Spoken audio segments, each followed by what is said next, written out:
Hello everyone, welcome to the Music Theory Technician, where learning the language gives you a competitive advantage.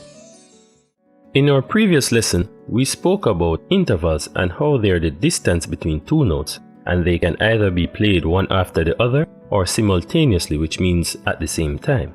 In today's lesson, we'll be discussing melody, which is created when several individual pitches are played consecutively. Melodies can be smooth and lyrical, or short, sharp, and jagged, or anything in between. We often hear melodies every day, on the radio, on television, at school, and at work. Memorable melodies constitute an integral part of our lives. Every country, for example, has a national anthem possessing a distinctive melody. Some melodies, like those in television ads or video games, stick in our heads even if we want to forget them. Popular melodies are an important element of all cultures. More often than not, we decide whether we like a piece of music purely on the basis of its melody. A melody typically consists of different types of melodic motions. Melodic motion describes the spacing of notes in a melody. Most melodies contain a mixture of steps, either half steps or whole steps, leaps, which indicate movement to notes more than a step away, and repeated notes. The distinctive quality of an individual melody is determined by the combination of these three types of melodic motion. The melody of Happy Birthday to You contains a mixture of steps, leaps, and repeated notes. It is very simple in construction and can be divided into 4 sections: 1, 2, 3, and 4. Each of these sections are called a phrase. A musical phrase is marked off by a tiny moment of repose at its end. If you sing Happy Birthday, you will notice that the most appropriate points at which to take a breath are at the end of each phrase. The 4 phrases are very similar. Each is the same length. Each features almost exactly the same rhythm. The difference between the phrases is in the melodic motion. The first 2 are almost identical. The only difference is the size of one of the intervals. The first phrase has a fourth between day and to, whereas the second phrase has a fifth between those 2 words. The third and fourth phrases are more varied melodically. The third phrase has an octave leap at the beginning of Happy Birth, which marks the high point of the entire melody, and then descends by thirds. And the fourth phrase starts higher than any of the others and descends to the last note of the melody. The fourth phrase has a feeling of finality to it, which is appropriate for the end of the melody. Happy Birthday is an example of a melody that features phrases of identical length, unified by the repetition of a rhythmic pattern but given shape and contrast by differences in melodic motion. America has a much longer melody than Happy Birthday does, but it also contains phrases of equal length, and a repeated rhythm again unifies the melody. See how often you can find the same or almost the same rhythm in this melody.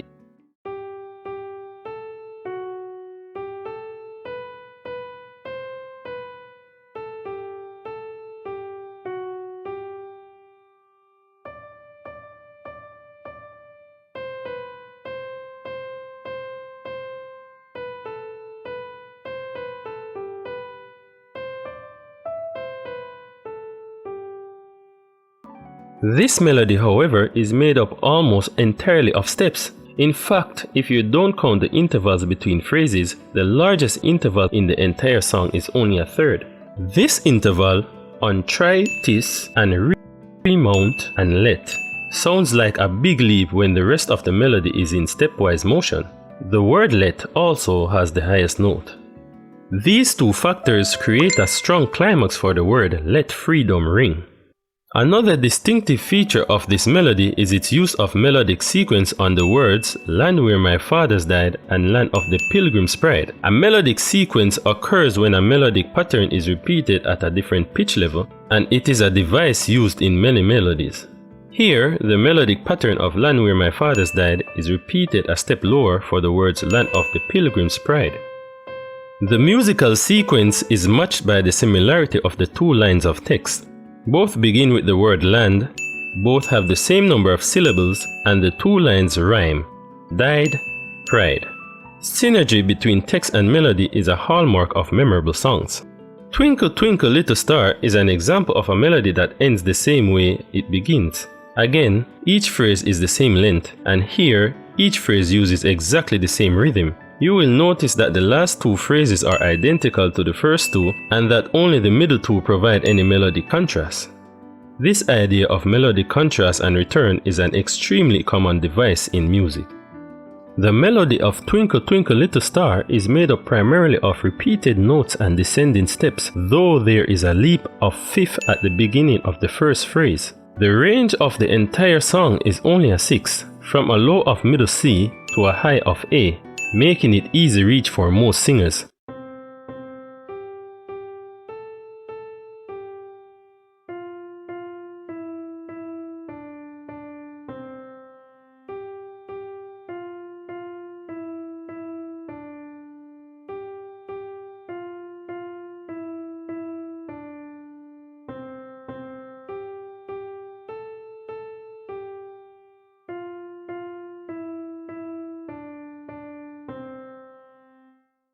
The simple but satisfying structure, the repeated rhythm, the limited range, and the pattern of repeated notes and stepwise melodic motion made this a favorite early song for children.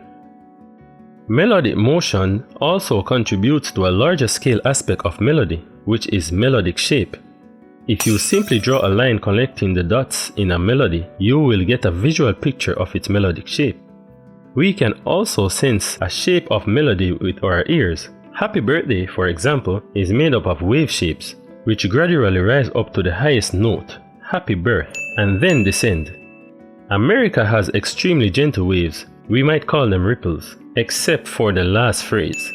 Twinkle Twinkle Little Star has two phrases, 1 and 5, that rise rather suddenly, whereas all the rest of the phrases have long, gradual descent. The overall shape of a melody has a very strong effect on whether the melody appeals to us or not. Happy Birthday, America, and Twinkle Twinkle Little Star are simple melodies, yet they exhibit the most important aspects of melody. Division into phrases, a mixture of steps, leaps, and repeated notes, the use of sequence, the unifying role played by rhythm, and overall shape. These melodies have one other feature in common, one that is shared by almost every memorable tune. Each is dominated by a key note or tonic. An explanation of this aspect of melody will be discussed when we cover the topic of harmony, key, and tonality. If this video has helped you in any way, please remember to hit the like button, remember to share and leave a comment, and until then, remain musical.